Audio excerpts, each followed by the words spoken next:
The 1980s, a decade defined by excess, cocaine, terrible haircuts, and the unshakable belief that greed was, in fact, good. But while the Gordon Geckos of Wall Street were wearing power suits and trading junk bonds in mahogany boardrooms, the most audacious financial fraud in American history was happening a few miles away, inside a brightly lit, aggressive-smelling strip mall in Brooklyn. Welcome back to the Audacity of Him, the channel where we examine the most spectacular, breathtaking, and utterly ridiculous acts of human nerve. I'm your host, and today we are talking about a man whose audacity was so potent, so concentrated, that he managed to hide a massive, international criminal empire behind the absolute loudest, most obnoxious television commercials ever broadcast. This is Eddie Antar, the real Crazy Eddie. If you lived anywhere near the East Coast of the United States in the 1970s and 80s, you couldn't escape his name.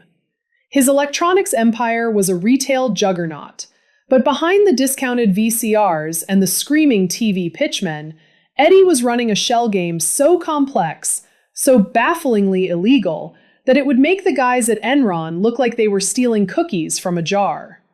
We're talking millions of dollars in fabricated inventory. We're talking money laundering on a global scale. We're talking a CEO physically strapping bricks of cold, hard cash to his chest, boarding a commercial airliner, and flying to Switzerland. He was the strip mall king who stole millions, put it on TV, and dared the world to look closely. And today, we're going to break down exactly how he built his empire of lies, how he weaponized annoying marketing, and how the whole thing spectacularly blew up in his face. Buckle up. Our prices aren't the only thing that's insane. To understand the sheer audacity of Eddie Antar, you have to understand where he came from. Born in 1947 into a tight-knit Syrian Jewish community in Brooklyn, Eddie was practically birthed into the world of retail. His family were merchants. They knew the art of the deal, the haggle, the hustle. High school? Eddie dropped out at 16. Why read a textbook when you can be out on the street moving merchandise? In 1969, at the ripe old age of 22, Eddie and his father Sam opened a modest consumer electronics store on Kings Highway in Brooklyn. They called it Sight and Sound. It was small, it was cramped, and it sold the cutting-edge technology of the day. Heavy, wood-paneled televisions, transistor radios, and stereos the size of a Buick. But Eddie wasn't satisfied with being a neighborhood mom-and-pop shop. He wanted volume. He wanted to crush the competition. And his strategy for doing this was a potent mixture of aggressive price slashing and, well, light to moderate tax evasion. From day one, the Antar family operated on a business model that accountants politely call skimming, and what the federal government legally calls a felony. When a customer paid in cash, which was a lot of the time in the early 70s, Eddie and his crew simply wouldn't ring it up. The money went straight into their pockets. No record of the sale meant no sales tax paid to the state, and no income tax paid to the IRS. This wasn't just a side gig, it was the core business strategy. By avoiding taxes, Eddie could artificially lower the prices of his electronics to a level his competitors literally could not match without going bankrupt. He was weaponizing tax fraud to offer consumer discounts. It's almost Robin Hood-esque, if Robin Hood kept a vast majority of the gold for himself and eventually fled to Israel on a fake passport. By 1971, Eddie had rebranded the store. The new name was designed to reflect his ruthless, seemingly unhinged pricing strategy. He named it after his own nickname in the neighborhood. He called it Crazy Eddie. If you think modern YouTube sponsorships are annoying, you have clearly never been subjected to a late-night Crazy Eddie commercial. Here is the greatest piece of audacity in Eddie Antar's early career. The guy you saw on TV? The hyperactive, bug-eyed man screaming about VCRs and shouting that his prices are insane! That wasn't Eddie. Eddie Antar actually hated the spotlight. He was quiet, calculating, and preferred to stay in the back room counting his untaxed cash.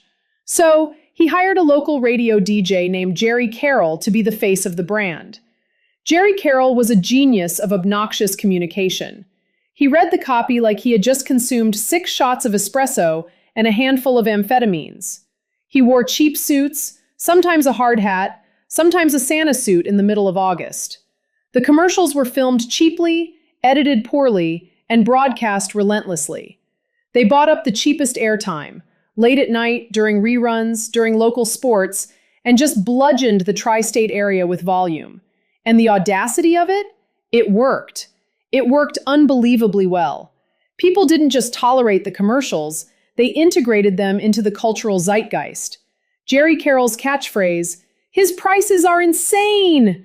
became a playground taunt, a water cooler joke, a definitive piece of New York culture. They even parodied it on Saturday Night Live with Dan Aykroyd playing Crazy Ernie. When you get parodied on 1970s SNL, you haven't just made a successful business, you have ascended to a higher plane of cultural existence. While Jerry Carroll was out front waving his arms and acting like a lunatic, the real Crazy Eddie was operating in complete, silent shadows. The louder the commercials got, the bigger the fraud became. It was the perfect misdirection. It's like pulling off a massive bank heist while paying a mariachi band to play directly outside the front door. The cops are too busy covering their ears to notice the vault is empty. By 1984, the skimming operation had been going on for over a decade. The Antar family, because Eddie had hired his father, his brothers, his cousins, and anyone else he shared DNA with, had skimmed millions of dollars.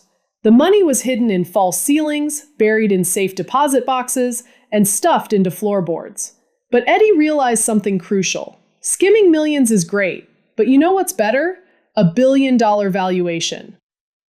Eddie decided to take Crazy Eddie public. He wanted an IPO. He wanted to sell stock to the masses. There was just one tiny, legally terrifying problem. When you go public, you have to show Wall Street your books. You have to show them that your company is growing, that your profits are increasing every year. But Eddie had spent the last 15 years hiding his profits to avoid taxes. If he showed Wall Street his real, heavily skimmed books, the company would look stagnant. So, how do you solve the problem of having stolen too much money from your own company? Eddie's solution was the pinnacle of white-collar audacity. He decided to put the stolen money back.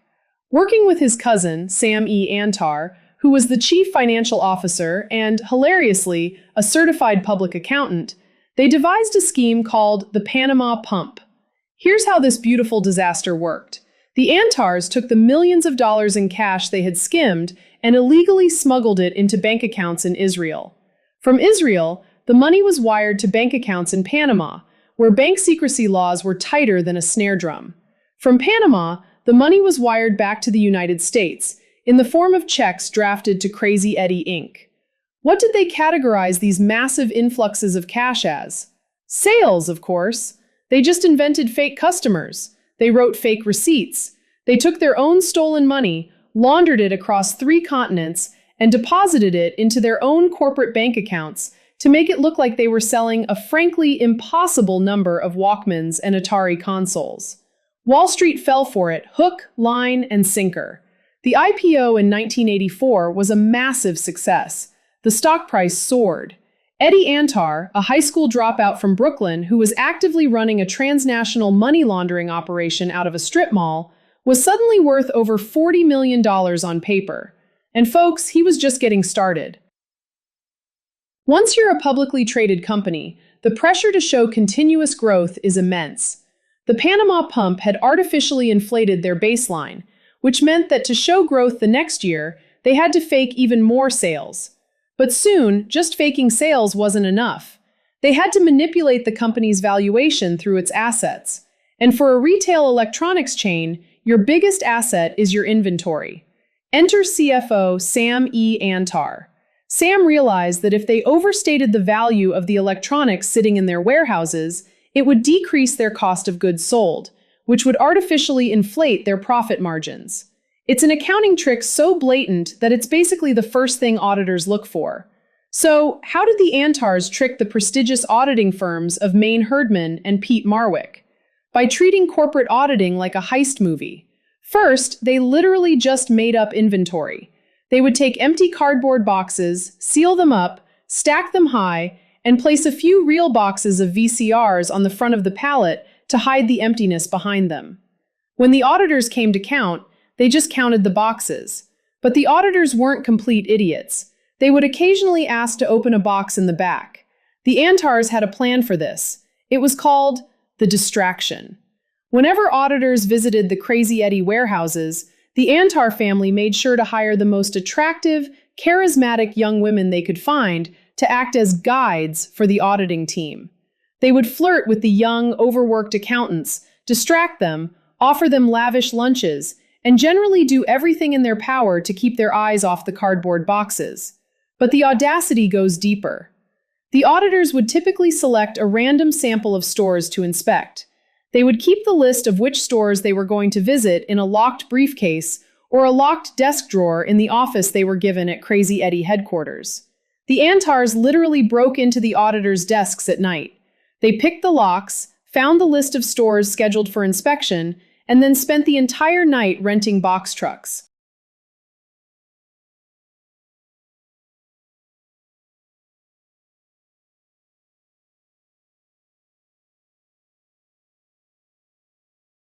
They would drive to a store that wasn't being audited, load all of its inventory into trucks, drive it across town, and pack it into the store that was being audited the next morning. The auditors would show up, see a store bursting with stereos, check their clipboards, and say, "Yep, looks great." Then, the second the auditors left, the Antars would load it all back into the trucks and drive it to the next location. They were counting the exact same TVs 3, 4, 5 times. It was a billion-dollar game of three-card Monte. By 1987, Crazy Eddie claimed to have over $40 million in inventory that simply did not exist. It was entirely phantom, ghosts in the machine, a mirage built on cardboard boxes and late-night truck rentals. You cannot run a multi-million-dollar fraud based on empty boxes and fake customers forever. Eventually, the math stops mathing. In late 1986, the electronics market softened. Competitors like Circuit City and The Wiz started undercutting Crazy Eddie. The real profits plummeted, which meant the Antars had to fake even more to cover the gap. The fraud was snowballing out of control. It was too big. And worse, the family was falling apart. Eddie Antar, ever the family man, had decided to cheat on his wife, get caught, and initiate a messy, highly public divorce. Because the entire company was staffed by his relatives, the divorce ripped the company into factions. Cousins stopped talking to cousins. Brothers turned on brothers. The tight-knit conspiracy of silence began to crack. Sensing weakness, an investor group led by a Texas businessman named Elias Zinn launched a hostile takeover of Crazy Eddie in 1987. Eddie Antar panicked. If outsiders took control of the company, they would bring in their own auditors, real auditors, auditors who didn't flirt with the tour guides and who actually opened the boxes in the back. The phantom inventory would be discovered immediately. Eddie tried everything to block the takeover. He tried to take the company private again. He tried to destroy documents. He supposedly ordered his staff to literally take thousands of incriminating accounting documents, put them in a van, and drive them to a landfill. But he failed.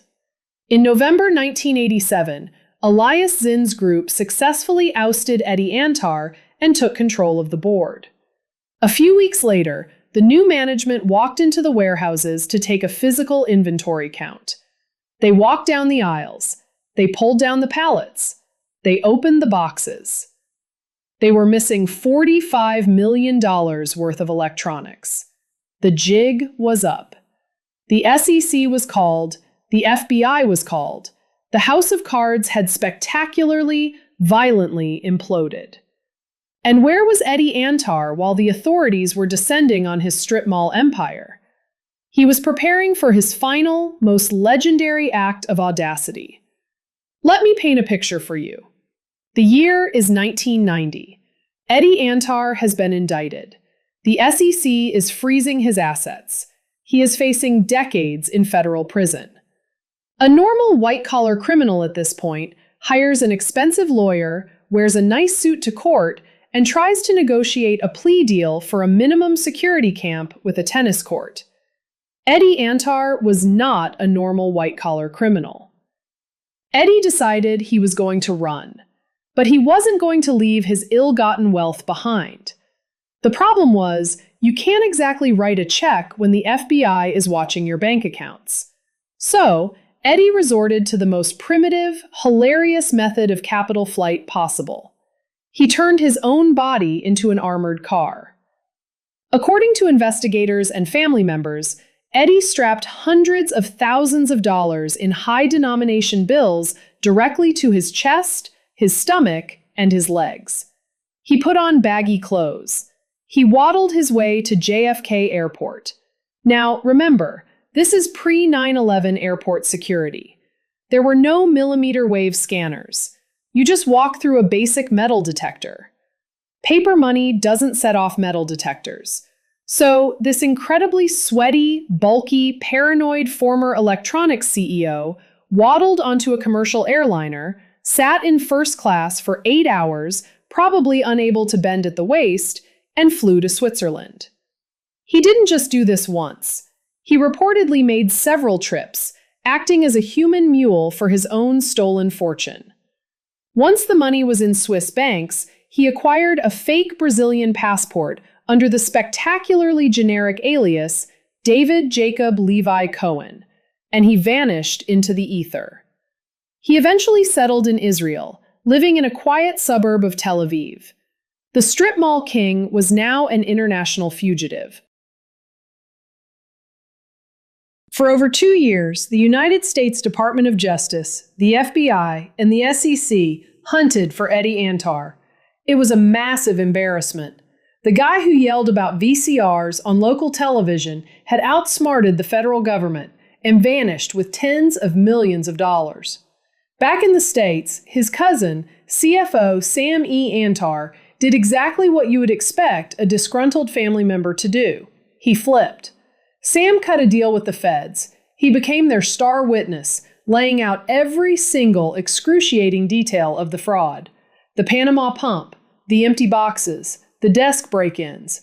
The SEC was taking notes as fast as they could. Meanwhile, over in Israel, Eddie was living a relatively quiet life.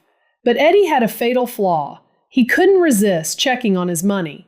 The authorities had managed to freeze many of his known accounts, but Eddie had secret accounts, millions of dollars sitting in Switzerland. In June of 1992, Eddie made a mistake. He tried to move some money. An alert went off at the Swiss bank, and because the international authorities were closely monitoring anyone attempting to access accounts linked to the Crazy Eddie fraud, they traced the request. They traced it right back to a man named David Jacob Levi Cohen in Israel. On June 24, 1992, Israeli police kicked down the door of an apartment in the town of Yavne. Inside, they found Eddie Antar. The great run was over. The Audacity had finally run out. Eddie fought extradition for a year, but eventually he was dragged back to New Jersey to face the music. The trial was a circus. His own family testified against him. The details of the fraud were laid bare for the world to see. It wasn't sophisticated. It wasn't high-tech. It was just brazen. It was brute force lying. Eddie Antar was convicted on 17 counts of fraud and racketeering. He was sentenced to 8 years in federal prison and ordered to pay back $150 million in restitution. He served his time. He got out in 1999. The millions he had hidden offshore were mostly recovered by the government. He tried to launch a few minor business ventures, even an online version of Crazy Eddie, but the magic was gone. The world had moved on to Amazon and Best Buy. Eddie Antar died in 2016 at the age of 68. So, what is the legacy of Eddie Antar? Is he a criminal mastermind? A retail genius? Or just a guy from Brooklyn who figured out that if you scream loud enough, people will stop looking at what your hands are doing. He is the patron saint of the audacious hustle. He proved that you don't need a Harvard MBA to run $1 billion scam. You just need a few empty boxes, a couple of rented moving trucks, and an absolute sociopathic disregard for the rules. He was the strip mall king. And for a brief, glorious, deeply illegal moment, his prices truly were insane. Thanks for watching the audacity of him. If you enjoyed this deep dive into 1980s white-collar chaos, hit that like button. It helps the algorithm, which is basically modern-day phantom inventory. Subscribe to the channel, ring the bell, and leave a comment below. What's the most ridiculous scam you've ever heard of? Until next time, keep an eye on your boxes, don't strap cash to your chest, and stay audacious.